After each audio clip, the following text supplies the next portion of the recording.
Mga pa-inosente at manhid.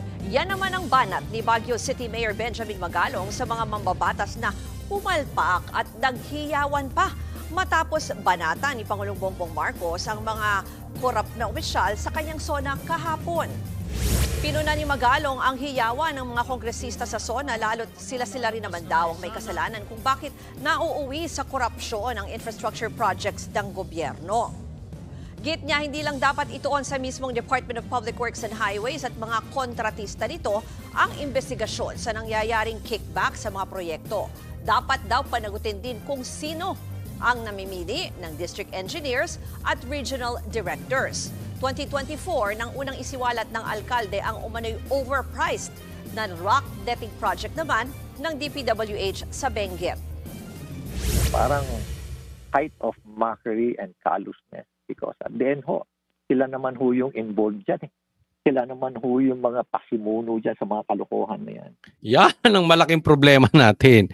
Tama to si Mayor Magalong. Manhid etong mga ating mambabatas. Isipin mo, sinabi ni Bongbong Marcos, mahiya naman kayo. Ako naniniwala ako patungkol sa kanila yan. Bukod doon sa nililigtas ni Bongbong, kasi ako naniniwala na itong si Bongbong Marcos ay meron ding kamay dyan. Pinagmalaki niya yung bilyon-bilyon flood control projects. Tapos binaha. Sinasabi naman na wala namang galaw ang Kamara ng hindi at walang basbas ng presidente. Hindi malinis si Marcos. Okay? Nililinaw ko yan. I think he is also involved. Directly or indirectly, kasalanan pa rin ni Bongbong Marcos ito. Pero tama, hindi lang po dapat DPWH. Kung hindi yung mga buhaya na yan, palibhasa itong mga buhaya, hindi nalulunod sa baha.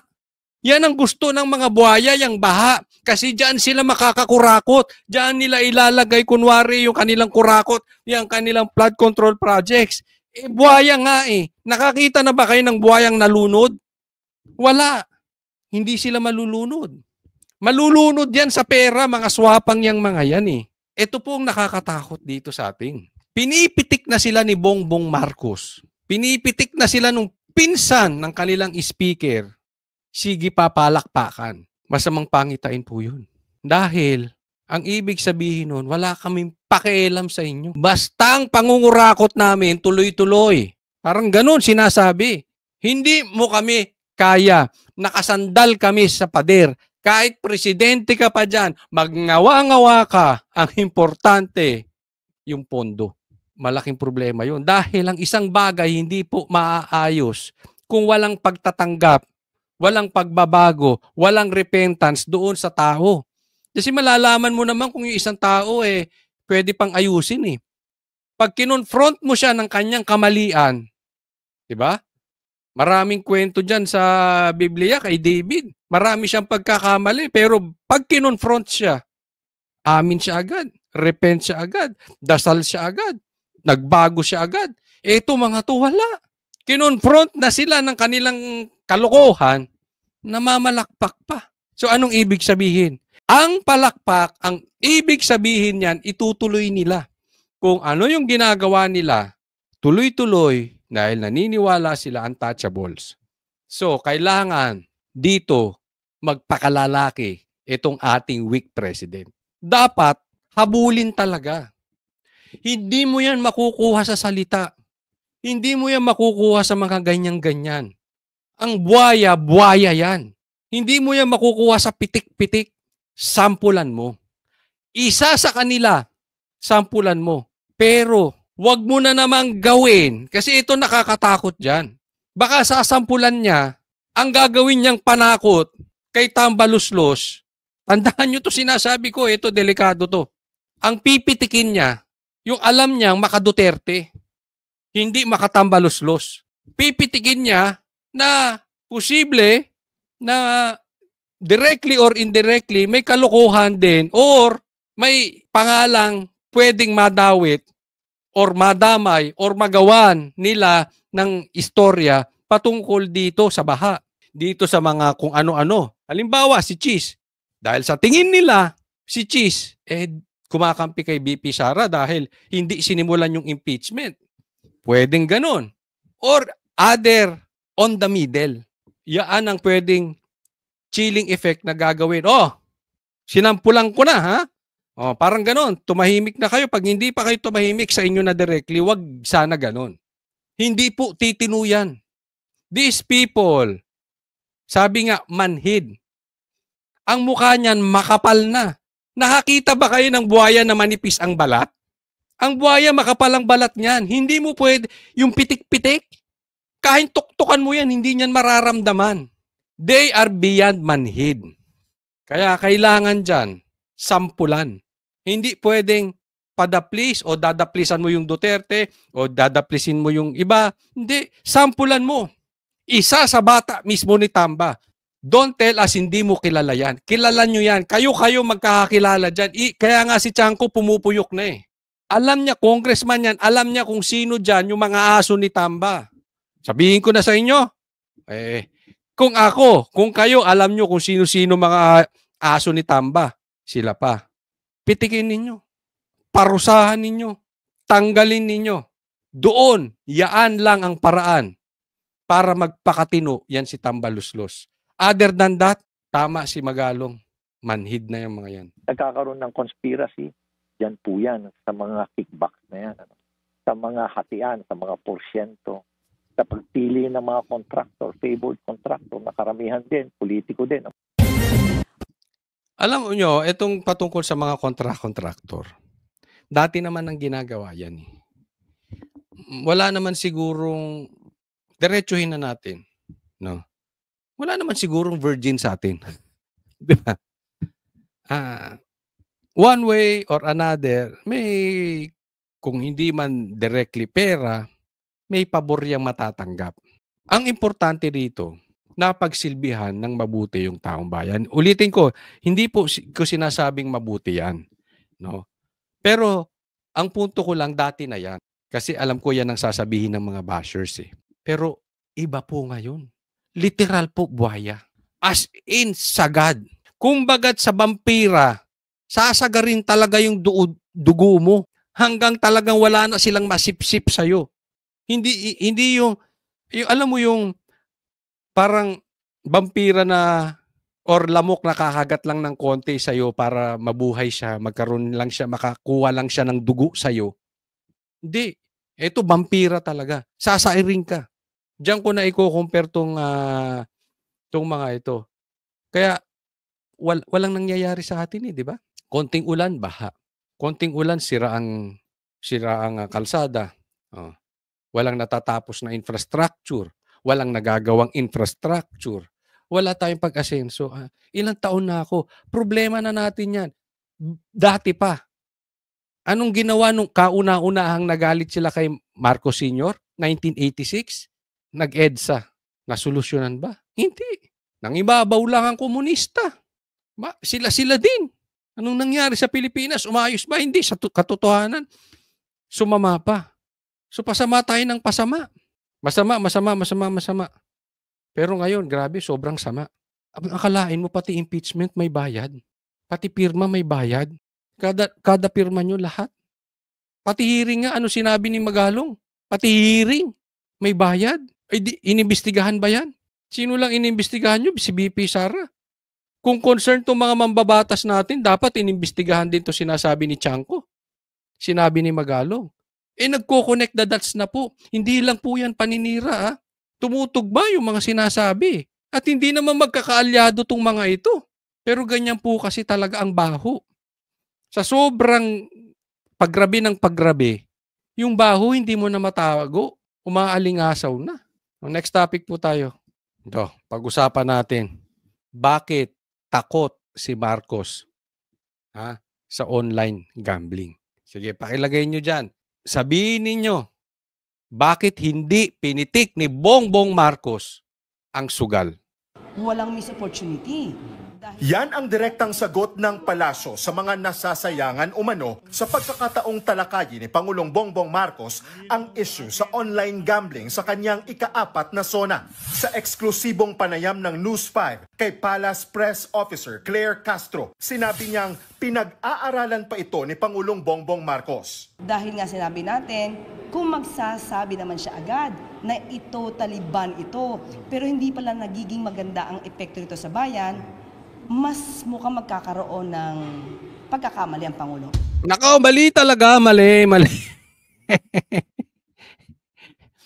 Isipin mo, kinontra nyo yung Pogo, pero may kumakalat, pinasara nyo ang Pogo, pero meron pa rin nag-ooperate ng Pogo.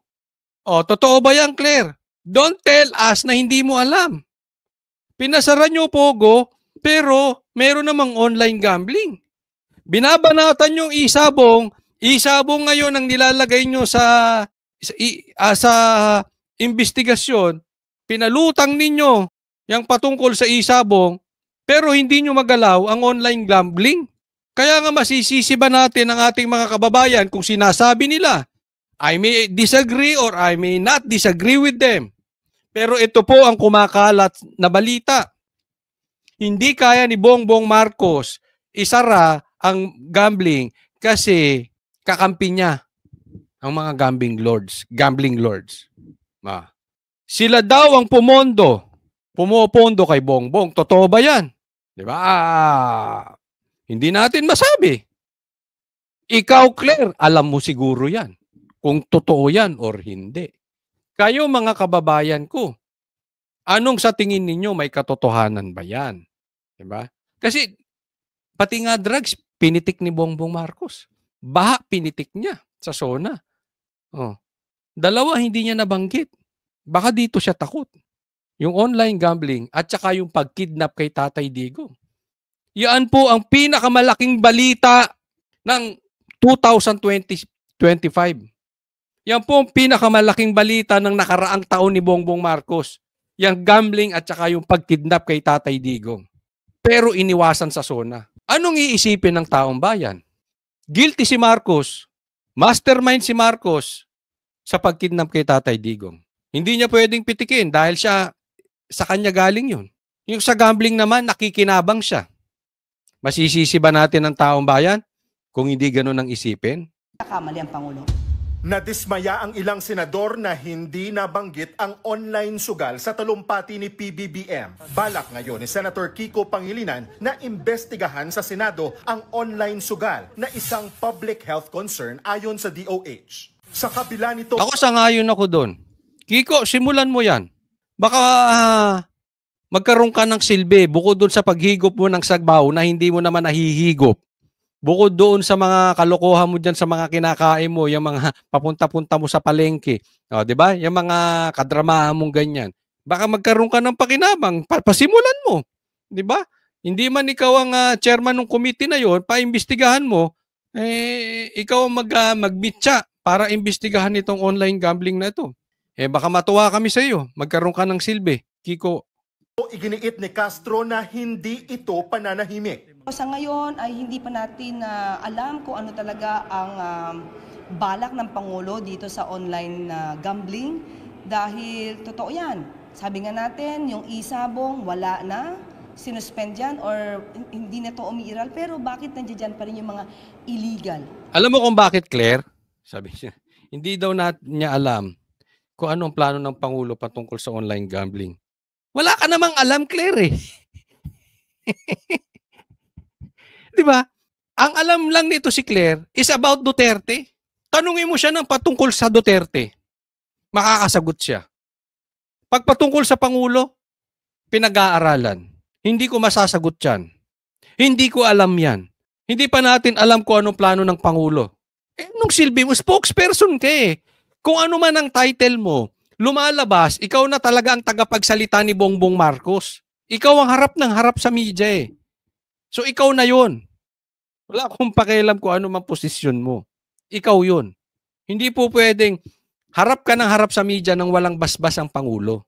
Ang pangit dito kay Claire, bukod doon sa pagdating sa Duterte, paninira sa Duterte, pitik sa Duterte, ang bilis niyang sumagot. Pero pagdating sa Pangulo, wala siyang alam. Bukod doon, eto pa, hindi natin malaman or nililigtas niya ang Pangulo lang. Walang sense of responsibility si Bongbong Marcos. Kasi magsasalita siya eh. Hindi natin alam or alam man natin na ito ay may go signal ng Pangulo, pwede nilang itanggi na hindi yan ang gusto ng Pangulo. Sinabi ko lang yan. Ibig sabihin, panakip, butas ito si Claire or exit plan niya to si Claire. Pag meron gustong pasabi ang Pangulo, pero medyo delikado, si Claire magsasalita. Para kung hindi maganda tanggap ng taong bayan, kasalanan ni Claire, hindi ko alam yan. Hindi aakin yan. Sa kanya yan. Pero pag maganda salita na tanggap ng taong bayan, maganda ang pagkatanggap do sa sinabi ni Claire, yan ay boses ko. Nakikita nyo na? Kasi hindi naman, dapat, alam mo, sa media, lagi nilang itatanong, yaan ba ay galing sa Pangulo o hindi? Kahit alam nilang galing sa Pangulo, dapat tanungin nila. Para sa ganun, wala silang palusot. Ginagamit na palusot ito si Claire. Pag pangit, ligtas ang Pangulo. Dahil si Claire. Di ba? Yan na po. Kaya nga, sabi ko, binababoy nila ang ahensya. Na dapat, ang trabaho ni Claire ay sabihin yung programa ng Pangulo. Hindi para siraan lang ang Duterte. Pero anong napapansin nyo? Pagdating sa programa ng Pangulo, wala siyang alam. Napaka-importante ng online gambling. Hindi niya masagot ng diretso. Pero kung saan nagpupunta si BP Sara, alam niya. Baka alam nito kung anong minerienda, kung anong kape ang tinira ni BP Sara, kung anong kinain. Alam nito, tanongin ninyo. Saan kumain si BP Sara, alam? May balita nga ako eh. Pumunta lang ng Davao. Ang mga dating sekretary, may nanggagalaitin na sa palasyo. Totoo ba yun, Claire? Isabong. Si Finance Secretary Ralph Recto bukas na higpitan na lang ang operasyon ng online sugal imbes na ipagbawal. Wala talaga to si Recto, no? Nagkalat na ng kaliwat kanan. Sa bagay, trabaho niya yan eh. Nasa finansya. So para sa kanya, makasama man sa Pilipino, hindi importante. Hindi ko trabaho na maging mabuti sa Pilipino. Ang trabaho ko, paano kikita ang gobyerno.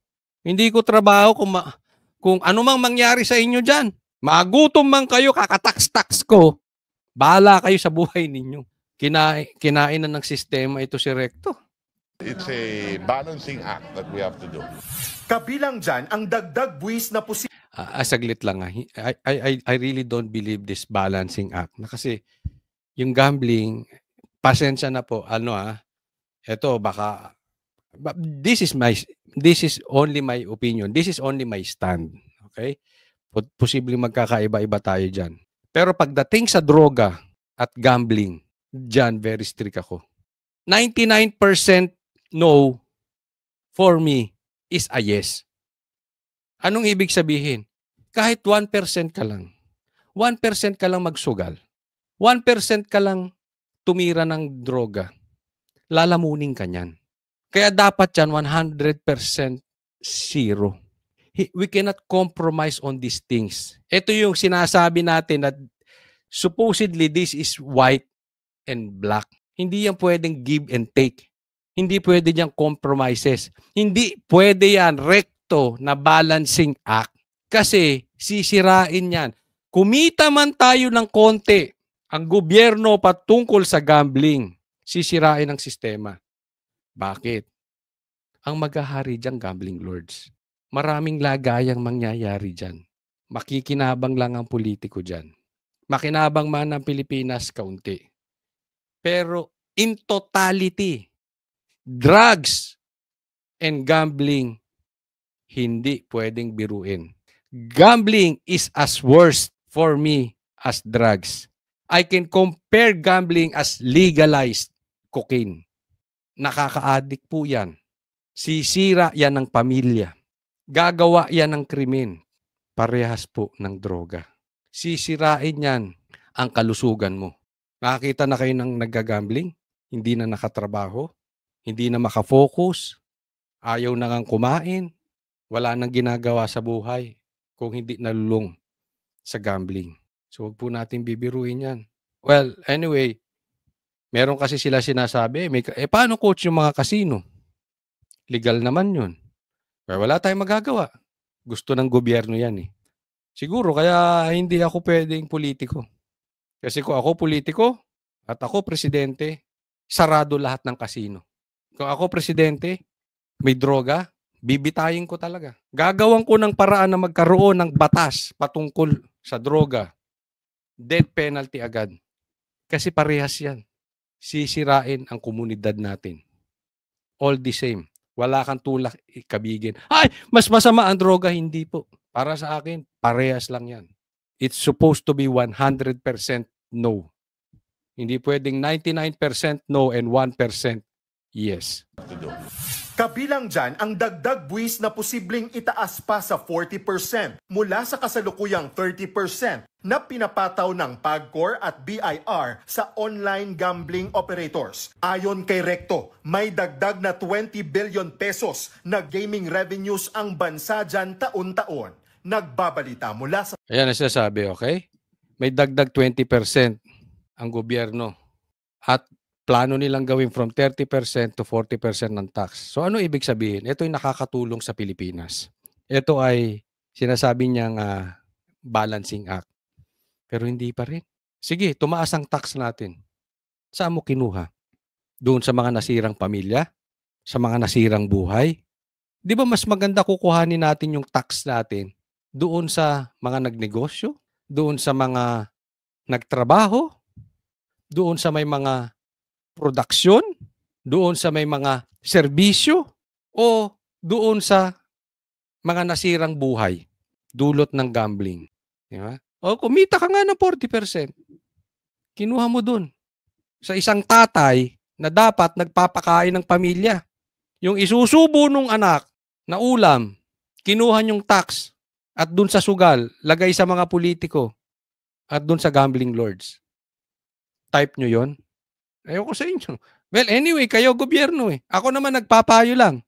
Kung priority ninyo ang kita ng gobyerno, priority nyo ang kita ng gobyerno kesa kalagayan ng mga bawat Pilipino, hindi so be it. Hindi naman ako gobyerno eh. Hanggang suggestion lang po tayo. Next topic po tayo.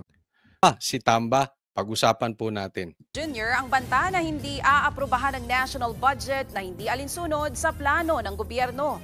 Ayon kay Navotas Congressman Toby Tiangco, sa national budget nag-uugat ang korupsyon sa gobyerno. Narito ang Express Report ni Marian Enriquez.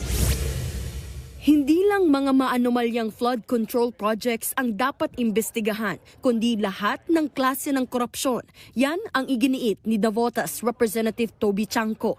Tama lang daw ang sinabi ng Pangulo na hindi aaprubahan ng kahit anong budget na hindi alinsunod sa plano ng gobyerno. Giit ni Tiangco, ang pinakaugat nito ang pagbabalangkas ng national budget. Dapat daw alisin na ang small committee na itinatalaga para mag-ayos o mag-finalize ng amendments tuwing budget deliberations pagpasa sa second reading ng Kamara. Doon umano nagkakaroon kasi ng hocus-pocus. Ngayon, bago natin simulan dito sa small, yung kanilang small committee, ito muna pagtuunan natin ng pansin. Naalala nyo, doon sa programa ng SMNI, dito sa aking vlog, meron na po tayong di umano na mga nagsasabi sa akin, posibleng mga congressman or posibleng mga nakaupo o mga posibleng dating mga politiko. Merong mga nagbibigay sa atin ng hint. At sinabi ko po yan na darating ang panahon, maglalaglagan si Bongbong Marcos at si Tamba. Ngayon, kitang-kita dito sa SONA, may pitik ng ginawa si Bongbong Marcos kay Tamba. Okay, isa-isahin po natin. Pinipitik din ni Bongbong Marcos siyempre, ang mga Duterte. Yaan po ay hindi na bago sa atin.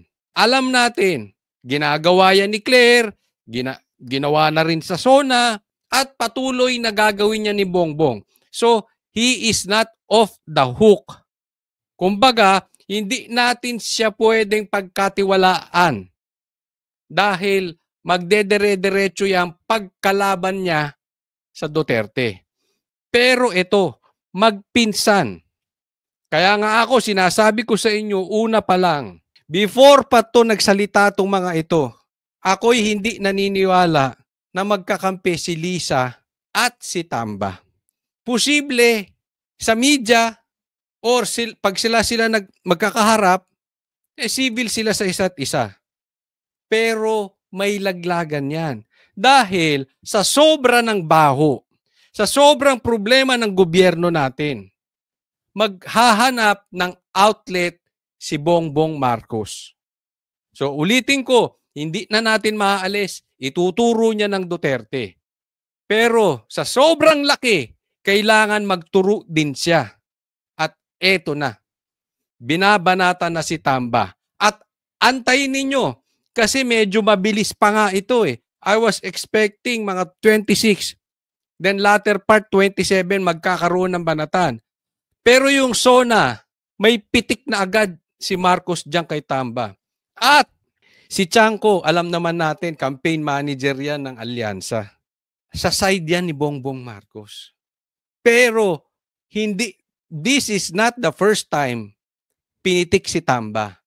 Naalala nyo, even yung impeachment, yung pirmahan sa impeachment, ibinuking na rin ni Chanco. Pero walang pumapansin sa kamera. Kaya nga napaka-plastic na itong kamera na ito eh. So ito ay magandang development para sa ating mga DDS dahil,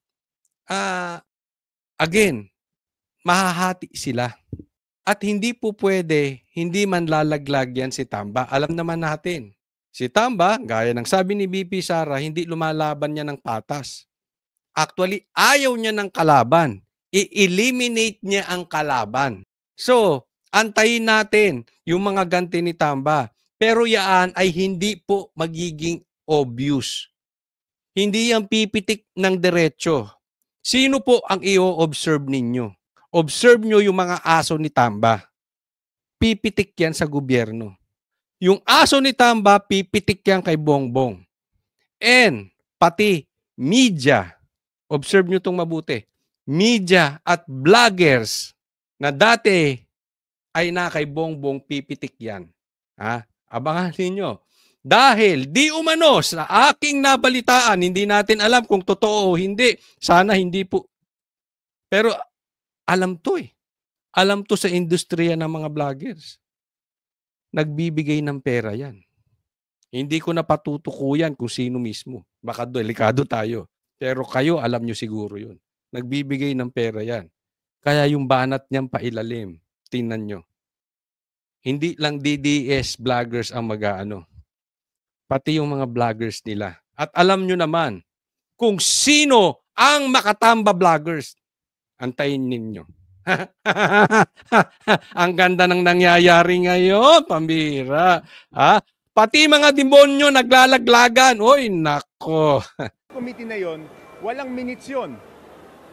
So para mo silang binigyan ng blank check, di ba? Wala ng small committee. So ibig sabihin, kung ano yung inaprubahan on second reading, yan yung final version. So wala nang insertion doon. Di ba kasi transparent eh. Hindi raw dapat minamadali ang budget lalo sa Tama yon. Dapat wala ng small committee. Diyan nagkakaroon ng magic. Sino bang involved dyan? Di ba sila? Di ba si Tamba? Oh. Diba? ng bawat linya o programa na isasaad sa budget bill. Hindi binoto ni Chanco si later Representative Martin Romualdez bilang House Speaker, kaya tinitignan na raw niya ang pagbuo ng isang independent bloc kasama sila Cebu 5th District Representative Juke Frasco at Bacolod Representative Albi Benitez. Hindi naman daw nila nakikitang makakasama ang Duterte bloc dahil suportado pa rin naman nila si Pangulong Bongbong Marcos. Kami is still in support of the President. We still believe and will go all out for his administration. So baka iba yung kanilang direction. We will not be an opposition, I said. Ako, it's independent, but then in support of the president. Independent, para at least independente kami gawa ng stand namin. Ito. Posible to, posible to, okay? Abangan po, meron po kayong bagong aabangan. 'Di ba? Speaker of the House si Martin. Ito po yung final. Kasi alam naman natin na may kamay si Bongbong Marcos sa pagiging speaker ni Martin. 'Di ba? Sabi nga nila, walang galaw ang Kamara nang hindi alam ng presidente. At ngayon ay naging speaker ulit sa pangalawang pagkakataon si Martin. Paano natin malalaman that this will be a full-blown war? Again, nasabi ko na po ito sa programa namin. At ito po yung isa sa senyales. Kumbaga, merong end of the world. May mga senyales. Ito isang senyales na makikita po ninyo. Speaker si Martin, baka ipahiya yan. Hinayaang maging speaker, tapos tatanggalin. Abangan ninyo yung sinabi ko. Posible lang posible. Hindi po tayo manghuhula. Pero as I see it, baka mamaya, Chanco maging House Speaker. O baka si Albi Benitez. O baka si Pulong Duterte. Hindi natin alam. No? But kahit sino man yan, I think, still better than tambaluslos. No? So yan, abangan po ninyo ha. Isa yan sa napakalaking senyales. Dahil marami talaga tayong naririnig na bulong-bulungan na ayaw na talaga dito kay Tamba. Pero, syempre, money talks, di ba? Siya may hawak Baka nga gumagawa ng paraan. Baka tama po ang ating nababasa at ang ating source na plano nilang ipahiya. Biglang magugulat si Tamba. Oy! Ako ang nagpasimula ng impeachment. Ako ang natanggal bilang speaker. Independente kami gawa ng stand namin. Nagbabalit. Yung yung sinasabi nating small committee, alam naman ng lahat na yan ay sa pangunguna di umano ni Tambaluslos. Diba? And dati na po natin sinasabi na sisirain. Sisirain talaga ni Tamba. Diyan nagsimula po Ang galawan talaga ng evil, sabihin na lang nating evil. Ang galawan ng evil is to divide. Diyan nagsimula yung nahati si Sara at saka si Bongbong. Ang problema nito si Bongbong hindi nanindigan. Meron ding sariling political agenda. Kaya nga ako hanggang ngayon wala pa akong tiwala diyan kay Bongbong. Huwag tayong magtitiwala. Pero legit po ito na makakatulong sa side mo Bongbong Marcos kung maaalis yung pinsang mong yan. Of course, hindi ka pa rin papatawarin ng DDS, including me. Hindi ka namin mapapatawad sa ginawa mo.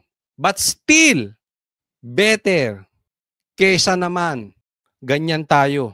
Hanggang 2028, inaaswang tayo niya si Tamba. Ilaglag mo na yan sa lalong madaling panahon.